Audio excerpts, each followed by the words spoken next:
Gimana kalau saya bilang ternyata ada pemikiran dari hampir 1000 tahun yang lalu yang bisa jadi cermin yang luar biasa buat kehidupan kita sekarang?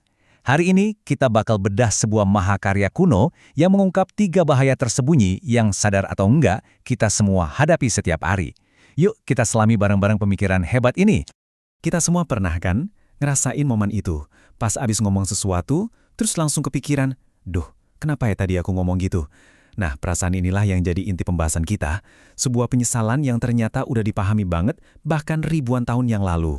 Jadi kita akan melihat pemikiran dari seorang filsuf besar, Imam Al-Ghazali, dan karya masterpiece-nya Ihya Ulumuddin atau menghidupkan kembali ilmu-ilmu agama.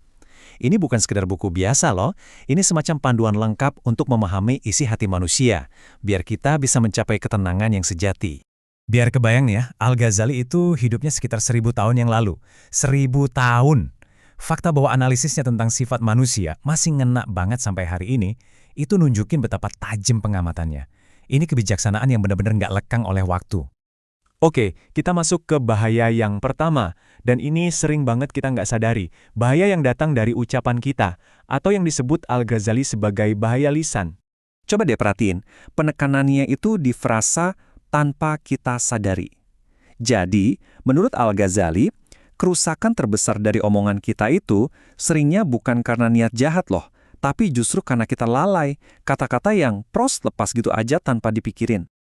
Jadi, poin pentingnya ini jauh lebih luas dari sekedar kata-kata kasar. Coba bayangin deh, komentar pedas di media sosial, gosip di grup WhatsApp, atau bahkan janji-janji ringan yang kita anggap enteng tanpa niat buat menepatinya. Kata Al-Ghazali, semua itu punya bobot dan konsekuensi tersembunyi yang bisa merusak. Lanjut, kita beralih ke bahaya kedua. Sebuah emosi yang kuat banget dan kita semua pasti kenal. Amarah. Al-Ghazali nggak bilang marah itu sepenuhnya jahat, tapi lebih kayak energi dahsyat yang harus dikelola dengan super hati-hati. Nah, ini dilema yang digambarkan Al-Ghazali dengan jelas banget. Kalau kita meledak-ledak, entah itu pas debat online atau di dunia nyata, yang ada kita nyakitin orang dan merusak hubungan. Tapi kalau kita pendam semuanya, amarah itu malah makan kita dari dalam, berubah jadi dendam atau rasa pahit. Dua-duanya sama-sama jalan menuju kehancuran. Dan kalau amarah itu ibarat api yang membakar dari luar, maka bahaya berikutnya ini adalah racun yang merusak dari dalam. Iya, kita sampai di bahaya ketiga, yang mungkin paling halus dan paling merusak secara internal. Al-Ghazali menyebutnya sikap dengki, sebuah racun yang pelan-pelan menggerogoti jiwa kita. Coba kita renungkan sebentar betapa dalamnya definisi ini. Dengki itu, pada dasarnya, kebalikannya empati. Sebuah kondisi di mana hati kita itu udah kebolak-balik, sampai kita malah senang lihat penderitaan orang lain, dan justru merasa sakit pas lihat kebahagiaan mereka. Kayak perasaan gak nyaman pas lihat teman posting kesuksesannya, atau sedikit rasa puas pas dengar saingan kita gagal. Pada akhirnya, korban utama dari rasa dengki itu bukan orang yang kita benci loh, tapi diri kita sendiri. Perasaan itu merampas kemampuan kita buat bahagia dan damai, bikin hati kita gelisah terus dan gak pernah merasa cukup.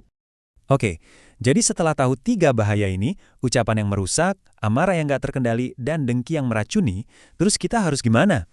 Al-Ghazali nunjukin kalau jawabannya itu dimulai dari dalam diri kita, lewat jalan kesadaran. Langkah pertamanya itu bukan perubahan drastis, tapi sekedar pengakuan yang jujur. Coba amati kata-kata Anda. Perhatikan gimana Anda merespon saat marah.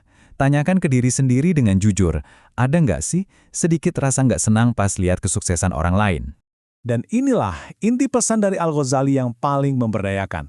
Ini bukan soal jadi orang suci dalam semalam, tapi ini soal punya keberanian buat melihat ke dalam diri sendiri dan mengakui apa yang ada di sana. Itulah titik awal dari setiap pertumbuhan yang sejati. Sebagai penutup, saya tinggalkan Anda dengan pertanyaan Anda ini untuk direnungkan. Mana dari bahaya-bahaya ini yang paling sering Anda hadapi?